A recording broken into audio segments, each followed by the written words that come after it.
Welcome, welcome, welcome. Instagram, YouTube, Facebook. Let's get going. Monday Musings, March 9th, 2026. Let's do this. My face looks a little crazy here. Um, what I want to talk about today is decisions under uncertainty. All right. And Team Whelpers, and our Team Whelpers group coaching, we have the New York City Half Marathon coming up. And essentially, I was talking to them about racing and whatnot. And so I was talking about uh, problem solving, and it made me think about decisions with um, under uncertainty. So let's get into it. But before I get into it,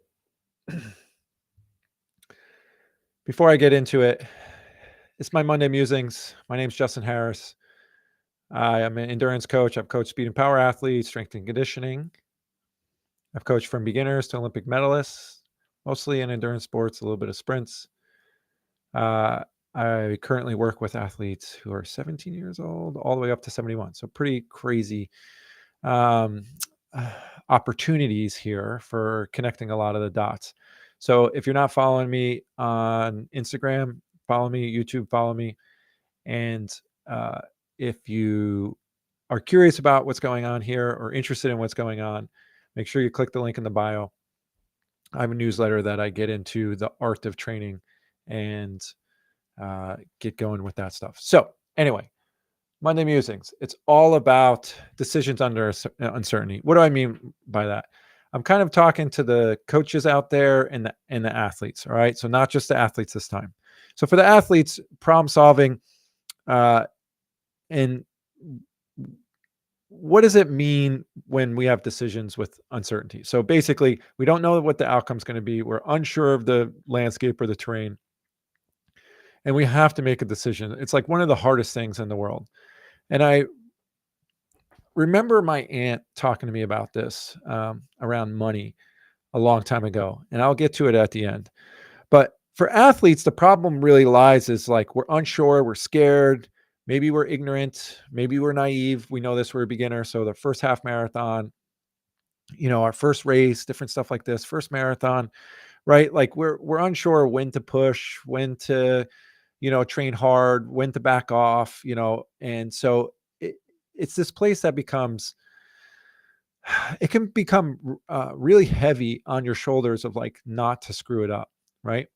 And so for a coach, though, it looks a little bit differently. It's similar, but it looks a little bit different. And the way it looks different is, you don't want to lose clients, right? You don't want to rock the boat too much.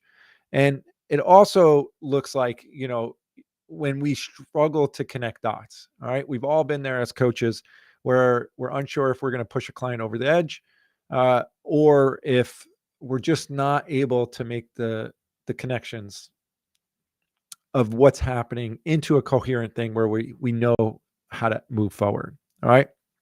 And so I'll present solutions here. So for the athlete, the solutions become to like visualize, all right, to kind of like visualize what's going to happen. Now, if it's your first time doing something, YouTube's great for this. Hiring a coach, talking to friends, like what is it going to be like? And by visualizing, it sets us up for the opportunity to kind of come up with some scenarios and make decisions beforehand. So for instance, for a race, I always, instead of just thinking about the perfect case scenario, I find this doesn't work so well because what happens is we imagine the perfect scenario, and then when that's not going well, we don't know how to solve it or when to make a decision because it's going off the rails. And instead, I try to focus on what is likely to happen. So it's a race. At some point, it's going to get hard. All right. What am I going to do when it gets hard? You can imagine a scenario. So it's not helpful to think of 100 scenarios. Just think of a couple. So when it gets hard and someone passes me, what am I going to do? Close your eyes. Think about it. I'm going to go with them if they don't pass me too fast. And I know it's going to hurt, but I know I've pushed a pace and then it felt okay later, like the end of a workout that I didn't think I'd do. So let me just explore it. All right. So that's one way you can visualize it, a scenario, and make a decision in your head so that when it happens into the race, boom, done, done. You've made the decision beforehand. So when it happens, you don't have to waste time in uncertainty. You've already made the decision. So visualizing really helps athletes problem solve and figure out how to make decisions with uncertainty. The other thing is to reflect. All right. So I call this self-reflection, right? You can reflect with someone else, you can walk through things, and whatnot. And reflection is to be honest with yourself, not to be self-deprecating, not to uh, you know, be too hard on yourself. It's to be honest. Okay, like that person passed me and I didn't go with them that time. But the next person who passed me, I went with them and I was totally fine. So maybe I could have gone with the other person. And we reflect. Or, hey, that was a clear decision. I went too soon. I blew up. And given how I felt, reflecting on how you feel and make your way through it. All right. And the last bit is you end up growing when you try to rinse and repeat this. You visualize, you reflect the outcome, and then you make a decision and you grow. All right. You get a little bit better. To me, it's the difference between playing the finite game and the infinite game. If we play the finite game, it's like, did I win? Yes or no? All right. It becomes simple. Yet it's devastating because it's like I lost because I just wanted a PR. Instead, if you zoom out and look at the infinite game to keep playing this game, you're going to have another opportunity to practice it. And to me, races are just an opportunity to problem solve and to practice what you learned in training. All right. So the race season is getting underway and starting. So think about problem solving and making decisions under or with uncertainty. All right. For coaches, the coaches out there, I know some coaches watch this, but the uncertainty I said is like, we don't want to lose clients. We don't want to rock the cart too much. All right. And then we also struggle to connect the dots sometimes. And so with coaches, I would say really define your principles and your kind of vision and mission with your business. Okay. And why I say this is it's really important because at some point you're going to make a mistake or you're going to miss an opportunity with a client to be heard. And I've told this to other clients in the past. Some of the ones I've had some friction with early on, and we worked our way through it. And essentially, it's like rules are meant to be broken, but principles cannot. Like, I'm not going to risk or put my principles or values on the table to be negotiated. All right. So, for instance, I really try to coach at the intersection of performance and health. All right. I've worked at the Olympic level. That's high performance. It wasn't healthy. All right. Not that. And I competed there. It's go for it, when you're younger, or go for it for yourself in different ways. But as we're getting older and different things, I think it's really important to keep health in that picture. Now, the other side of it, health isn't exciting sometimes. It's a little boring. So keep that in mind when I say these things is I really am not willing to negotiate my values or principles. So if I say like, hey, we need some easy running and someone wants to push their paces based on feel, or a certain pace, we're not a good fit. I'll educate you. And if you're open-minded to see a different way and hear the stories I have of the success and different things that my clients have, and I got to do better with testimonials. But I think it's important that coaches, when things are uncertain, that you got to know where your North Star is. And so principles and values. All right. So again, rules are meant to be, can be broken, but values and principles should not be. The next thing is the debrief. All right. And is to be really candid with the athlete about like, hey, I got this wrong. All right. Some of my athletes on here, I see I've gotten it wrong. I said, this is really what I feel strongly about. It's a principle of mine. I understand where you're coming from. Let's just try it this time or something like that. And it doesn't work out. And I'm like, I own it. Now I know where to calibrate really quickly. Like that didn't work. So I already am foreshadowing and having ideas and kind of a scenario where to go. So I think debriefing and being honest when you make mistakes is important for races, training plans, training weeks, or whatever. And so I think it's important to be clear there. And then the last two is just like an athlete, reflect. All right. There's times where uh, I'm like reflecting. I'm like, yeah, I was a little too conservative, or, I let the athlete keep nudging me and over, weeks or months, and I capitulated and it didn't go, it went exactly the way I was afraid it would. But you live and you learn and you grow. All right. And so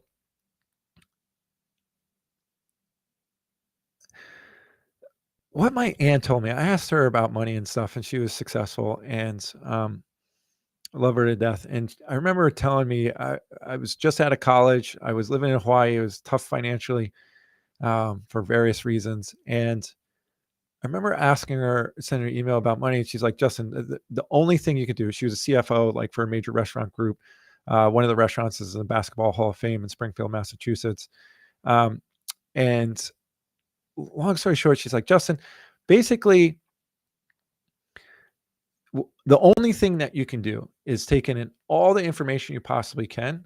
Like, you can't get all the information, but do the best you can to ask people, think through it a little bit, and then make a decision. The key thing is you have to make a decision. You can't sit on your hands. And so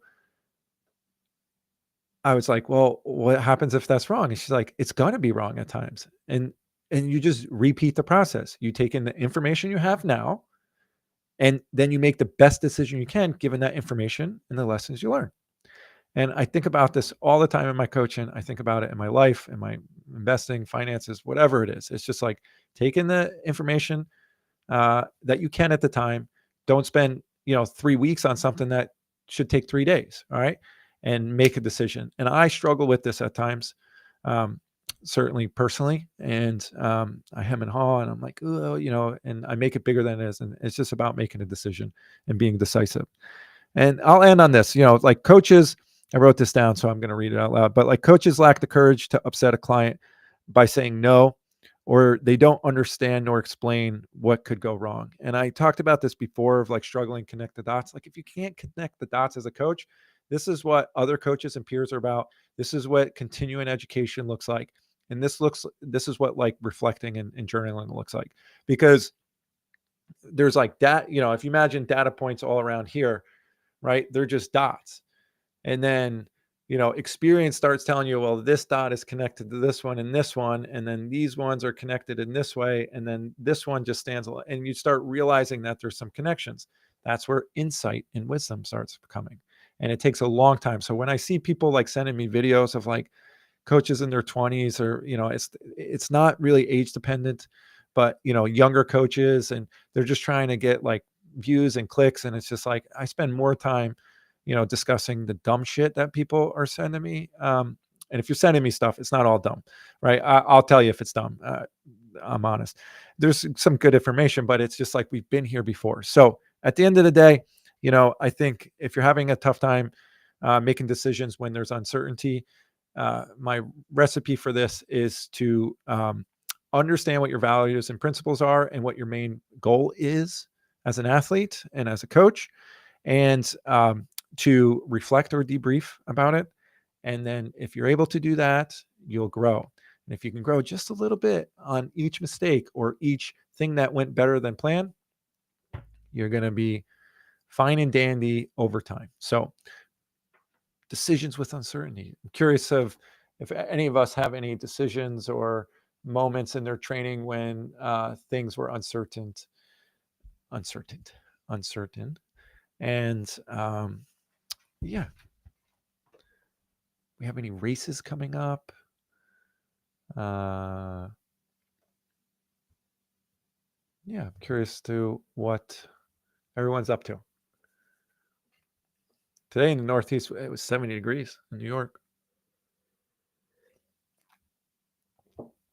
Anyone enjoying a glass of wine with me? I have from Cuca Springs in New York, Finger Lakes, a Gewürztraminer.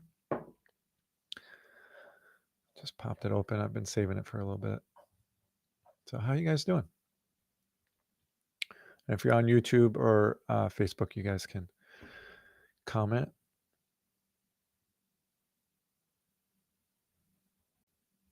I don't think my talkers are here.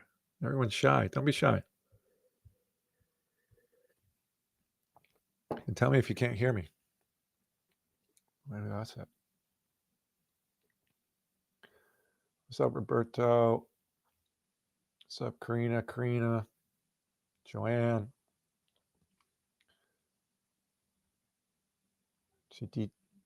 Sanjita, how you doing? Justin, what's up, Smat? Who's Smat 19? What's up, Jillian? What's up, Marianne? How are we doing tonight? Monday. Karina, you got bubbly water. Good for you. What's up, Liz? Very fancy dessert wine. It's not dessert wine. I don't. Man, get some like nice scallops or nice pasta, and it just cuts through some of the fatty stuff. I love my. The first time I started drinking Riesling, it was like I just thought it was like pure dessert wine. And if you go up in the Finger Lakes, or like have like a real dessert wine from Germany, man, it's so sweet. But then if you have like some of the semi-dry or dry Rieslings, man, this background is not working for me today. What's up, Roberto? I think we're all talked out after last. Yeah, basically Christy comes on board and everyone's going for it. So no, it's all good. Appreciate you. Rob had a nice half marathon, hilly and hot, but ran well. Yeah, get the wines out. Come on, come join me. And again, it's like this is my full pour, like just a little bit on Mondays, and I'm always open for wine recommendations. I like my cheaper bottles, but how you doing, Liz? I saw that you got out for a bike ride. Exploring back into cycling, Liz.